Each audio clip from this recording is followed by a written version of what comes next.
5 मई को करनाल में आयोजित होने वाले भगवान परशुराम जन्मोत्सव समारोह का निमंत्रण देने पहुंचे सांसद कार्तिकेय शर्मा का जगह जगह भव्य स्वागत किया गया। सांसद कार्तिकेय शर्मा सोमवार को गुरुग्राम की ऊंचा माजरा, पटौदी, अटेली, नागल चौधरी, नारनौल, महेंद्रगढ़ और रेवाड़ी समेत विभिन्न जगहों पर पहुंचे, जहां सांसद कार्तिकेय शर्मा का विभिन्न सामाजिक संगठनों और ग्राम पंचायतों द्वारा भव्य स्वागत किया गया। इस कार्यक्रम के दौरान सांसद कार्तिकेय शर्मा ने 5 मई को करनाल में आयोजित भगवान परशुराम जन्मोत्सव समारोह का निमंत्रण दिया।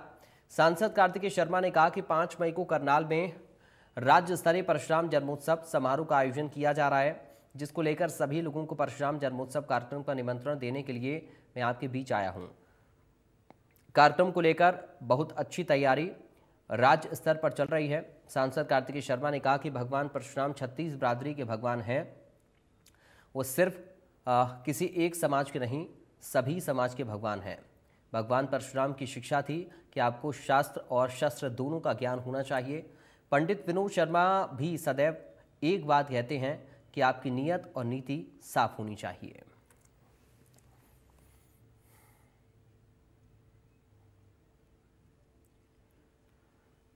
ये 3 तस्वीरें हम आपको दिखा रहे हैं। पटौदी, अटेली और महेंद्रगढ़ की ये तस्वीरें। सांसद कार्तिकेय शर्मा पहुंचे, जहां पर उनका फूल मालाओं से स्वागत किया गया। सांसद कार्तिकेय शर्मा का जगह जगह भव्य स्वागत हुआ है। उन्होंने कहा कि भगवान परशुराम 36 बिरादरी के भगवान हैं। एक समाज या फिर एक समुदाय के भगवान नहीं है भगवान परशुराम। 5 मई को करनाल में भगवान परशुराम जन्मोत्सव का कार्यक्रम है, जिसका निमंत्रण देने के लिए सांसद कार्तिकेय शर्मा पहुंचे, जहां पर लोगों ने उनका स्वागत किया।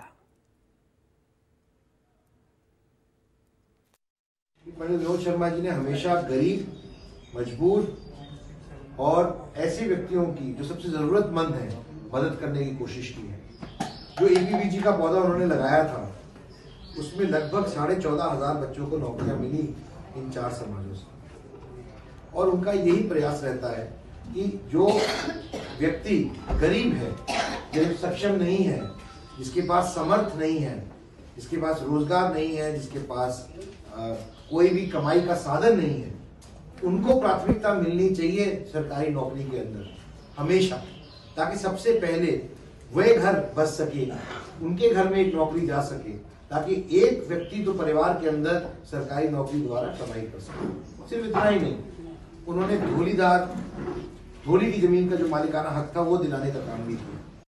मैं आपसे सिर्फ एक बात बोलना चाहता हूँ कि मैं सांसद के नाते से आपके बीच में नहीं हूँ, मैं इस कार्यक्रम का मुख्य अतिथि नहीं हूँ, मैं आपके में से ही एक वो एक भाई और बेटे के हिसाब से आपके बीच में आया हूँ और इसी भावना से आपके बीच में आया हूँ, क्योंकि आप लोगों ने हमेशा बहुत प्यार दिया है, आशीर्वाद दिया है, मुझे भी, मेरे परिवार को भी, मेरे पिता जी को।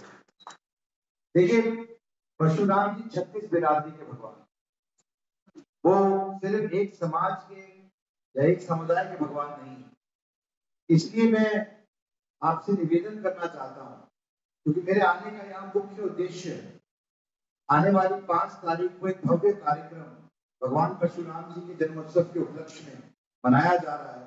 तो मेरे आने का मुख्य उद्देश्य आपको न्योता देने का है कि इस कार्यक्रम के अंदर आप सबों की, 36 बिरादरी की, हर समाज की, ये जो एक यज्ञ की तरह है, सबकी आहुति चाहिए, सब आहुति डालेंगे तो ये सफल होगा।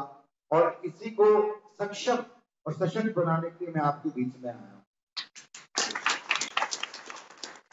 ये विशेषता है कि वे ऐसे भगवान हैं जिनका वर्णन चारों युग में होता है, द्वापर में भी, त्रेता में भी, सतयुग में भी और कलयुग में।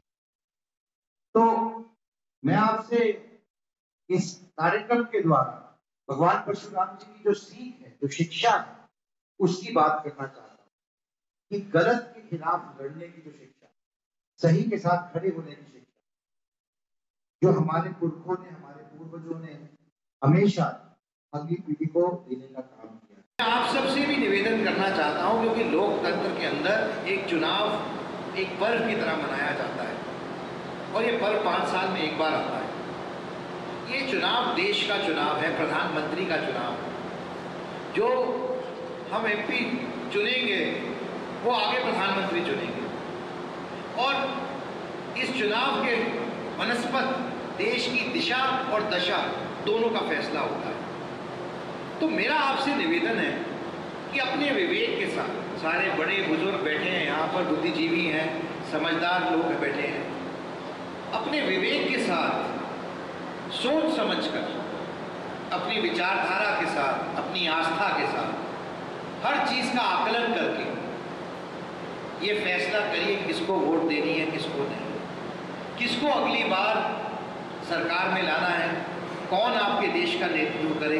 ये बहुत ही महत्वपूर्ण फैसला है और ये सोच समझ के सही कारणों पे लेना चाहिए। बड़े भाई श्री विनोद जी, उन्होंने इस संसार में आकर और ब्राह्मण समाज में अपने मेहनत से अपना वर्चस्व स्थापित कर सभी वर्णों को साथ लेते हुए राजनीति के माध्यम से जो सर्वे भवन्तु सुखिनः सर्वे सन्तु निरामया, एक ब्राह्मण का जो कर्तव्य बनता है उसको निभाया और प्रेरणा के रूप में अपनी ही संतान, देखिए नाम का बड़ा प्रभाव पड़ता है। कार्तिकेय, भगवान शंकर के जो है पुत्र, उनका नाम कार्तिकेय, उनको षणमुख भी कहा जाता है। और कार्तिकेय यानी इनकी निगाहें चारों तरफ रहती हैं, षणमुख यानी 6 मुंह है इनकी। समाज में अनेक प्रकार की बुराइयों को दूर करने के लिए ब्रह्म समाज ने ईश्वर से प्रार्थना की कि इस हरियाणा को कोई ऐसा जुझारू व्यक्तित्व दे ताकि हम सभी उनके नेतृत्व में अपने आप को संरक्षित समझ सके। हमारी प्रार्थना, ईश्वर ने इनको आजाद प्रत्याशी के रूप में राज्यसभा का सांसद बनाया और बहुत ही ऐसे समय में जब कल्पना नहीं कर सकते थे कि ना किसी पार्टी के थे और ना ही सरकार की तरफ से थे, फिर भी इनकी वास्तविक योग्यता को समझते हुए, पर मैं श्रीमान कार्तिकेय जी को ये बता देना चाहता हूँ कि अटिली क्षेत्र के जो आपके व्यक्ति दिखाई दे रहे हैं, इन्होंने यहाँ